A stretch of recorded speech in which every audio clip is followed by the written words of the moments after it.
stopped at Coronado National Monument to air down. What are the pros and cons to airing down? Stick around and find out.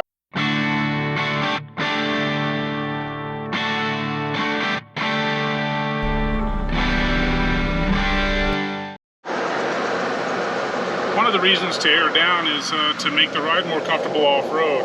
And the benefit of that is when you're on just a regular dirt road or something that's washboardy, or even got a lot of cobblestones or whatever like that, when you air down, your sidewalls of your tires get softer and they tend to conform around that kind of stuff and act as a type of suspension even before you get to the shocks.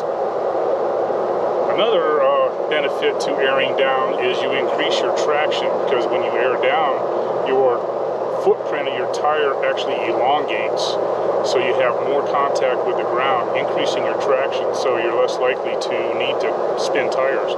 Spinning tires off-road is a bad idea anyway, for a number of reasons, but that's for a different video. Another reason to air down off-road is the tires, because they are aired down, are softer, more pliable, and they can actually grip around an object like a rock or something like that, thereby decreasing the likelihood of a puncture or a piercing through the tire. And you'd be amazed at how much that tire can deform before there's any damage.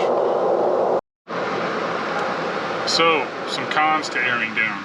If you air down to go off-road, you need to have a plan to air back up when you get back on the pavement. Because it's really bad for the tires if you're on pavement going highway speeds, because it increases the amount of heat built up in the tire and damages them, and it can cause a blowout.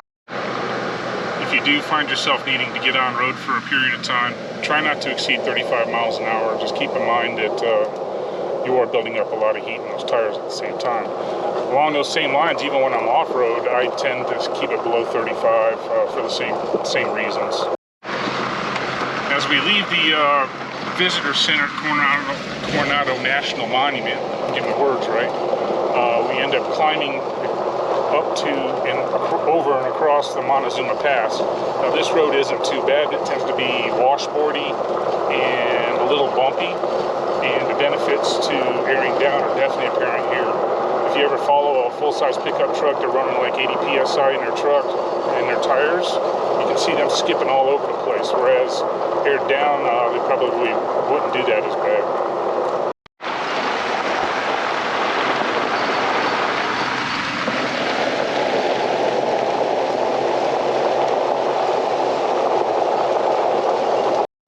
Alright, cool, we got pros and cons, but what do I air down to? Well, that's a little harder to kind of nail down. If you're on stock tires, rule of thumb is 50% of placard. What's 50% of placard? Well, if you go inside your driver's side door, there's a placard right here, and on Jeeps it shows 37 PSI front and rear. So half of 37 is 18 and a half. You're good at 20. Start at 20, work yourself down from there. The amount of pressure we put in oversized tires is significantly less than a stock tire. So I'm running off-road, I'm running about 14 PSI, give or take. Just kind of depends on the situation.